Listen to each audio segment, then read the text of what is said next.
about the unit that attacked us in the mist? You knew something about them. That wasn't my first run-in with them. It happened right before I was captured by the Soviets. We were on the Zero line that day, the Afghan side, on our way back from training the Mujahideen at a mountain camp in Kunar province. There's a lot of that work in Afghanistan. Most PFs shy away from it because it draws too much attention. But for us, that was the whole point. The job itself went great. We just had to make it back to a tribal area in Pakistan. But all of a sudden, visibility got real bad. It was no sandstorm. Our point man gave this strange report. He said he could see skulls in the mist. Skulls? The next moment, he went silent. We scrambled into formation, right before his arms and legs came raining down on us. It was always supposed to be a dangerous mission, so I had Diamond Dog's very best with me. We were calling out to each other. But one by one, the voices just went dead. Whatever happened to me, I lost consciousness before I knew it. When I came to, I was in a Soviet camp, tied to an interrogation chair. Could they be some new Spetsnaz unit? No. The ones that interrogated me were just the average rank and file. Whatever group attacked us, the way they moved was just insane. And that mist, appearing out of nowhere. The Soviets don't have tech like that. If they did, Ocelot would have heard about it. I doubt the West does either. Otherwise, the folks at Langley would be sleeping a lot easier. Why'd they come after you? Wish I knew. I'm the only one who survived. Though I don't think they planned it that way. If I was their target, they wouldn't have just handed me over to the 40th Army. Whatever the case, we need to watch our step until we know who they really are. And boss, if you ever do run into them again, don't try to take them on. You just get the hell out of there. When I first started dealing with Zero, with Cypher, it was a somewhat parasitic relationship, though a mutually beneficial one. Cypher had no army of their own, so they wanted us. They wanted our strength. They approached me as a potential business partner. But they had other motives.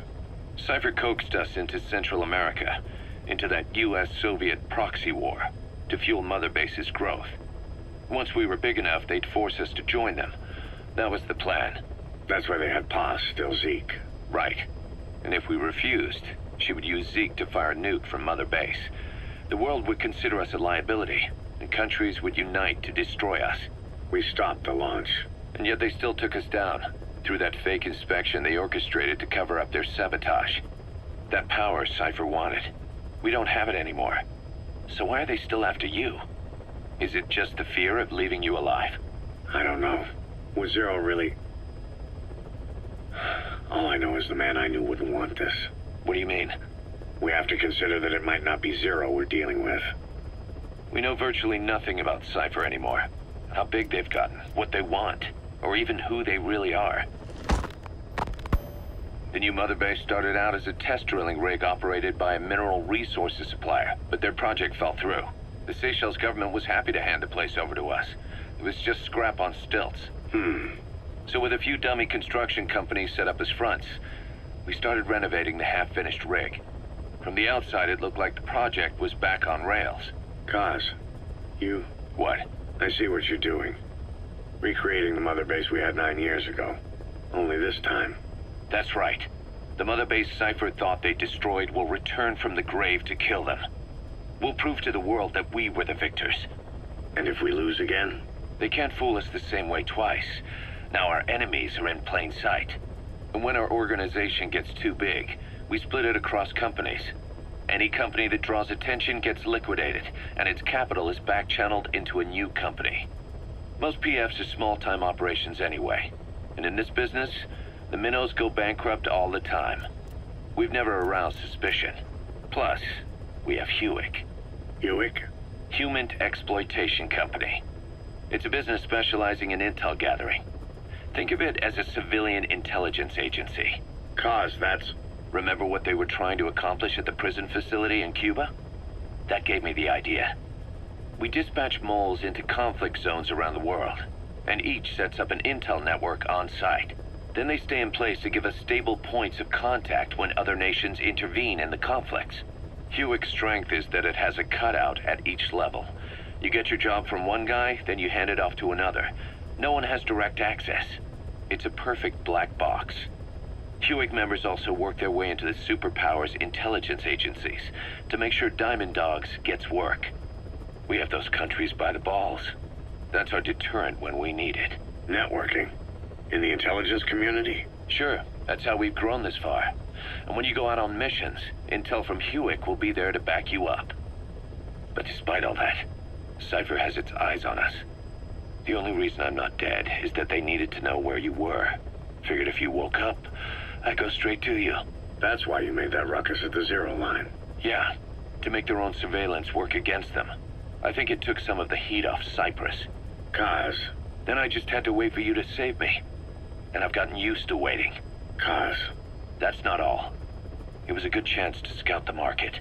And with the West wanting the Soviets out of Afghanistan, their agencies are bursting at the seams with funding. Boss, let's start by building up our Afghan presence. Why put Mother Base in the Seychelles? We're at the center of the world here. We're all the way out in the Indian Ocean. Come on. Lebanon, Sri Lanka, East Timor, and Africa. From here, our reach extends to conflict zones the world over, including Afghanistan, of course. So it's prime real estate for a mercenary. Exactly. Latin America isn't as close as I'd like, but we have Amanda and her people to help in that department. And besides, the Seychelles government owes us a favor. Owes us? The Seychelles has strong ties to the East, which the West wanted to shake up. It came to a head 3 years ago, in an attempted coup. It was a force of South African mercenaries, with U.S. backing behind the scenes. They were only platoon size, but South Africa is home to some heavy PFs. Too much for the Seychelles to handle. In the end, they accepted help from the Tanzanian army and quelled the coup. We set up the deal and handled on-site tactical instruction. That led to some training work for the Seychelles military. And when we put down a mutiny within their forces, well, we made a lot of people happy. They don't pay us. They just let us have a piece of their offshore territory on the promise we'll come running if something else happens. So we're bodyguards, too. It's a good setup. We can only take Mother Base so far here. We'll have to find somewhere else when this place starts getting big. Aren't you being a little hasty? Nothing hasty about it. You're back with us now. So, Kaz, the ship that took us from Cyprus, it used to be a whaler. Yeah, a Japanese vessel. How was the voyage? It was... stimulating. Well, she was part of a whaling fleet up until a few years ago. Her displacement isn't anything to write home about, but she can really move. She still had plenty of life left in her, but then the work dried up. Global opposition to whaling has been mounting for years. Is that right? The push to ban it has been gaining traction for a little over a decade. Individual species came under protection as the years went on. And then 2 years ago, the IWC adopted a moratorium on commercial whaling. Several countries, including Japan, fought it to the bitter end. But eventually, most whaling companies had no choice but to throw in the towel. You ever tried whale snake? Can't say that I have. When I was a kid in Japan, practically everybody ate it. That good, huh? The country was poor in those days, and whale was cheap. International opinions changed since then. In any case, that's why we were able to get a bargain price on the ship. Of course, we did end up spending 5 times the purchase price in modifications. We had to really work to fit in all the ESM and communications gear while keeping the whaler look intact. Right now, she's going around conducting SIGINT missions.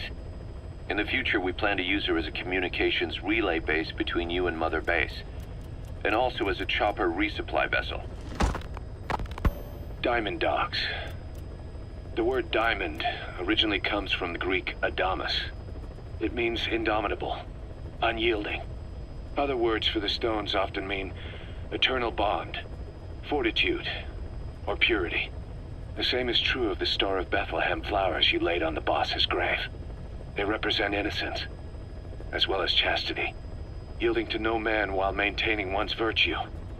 In other words, staying loyal to something.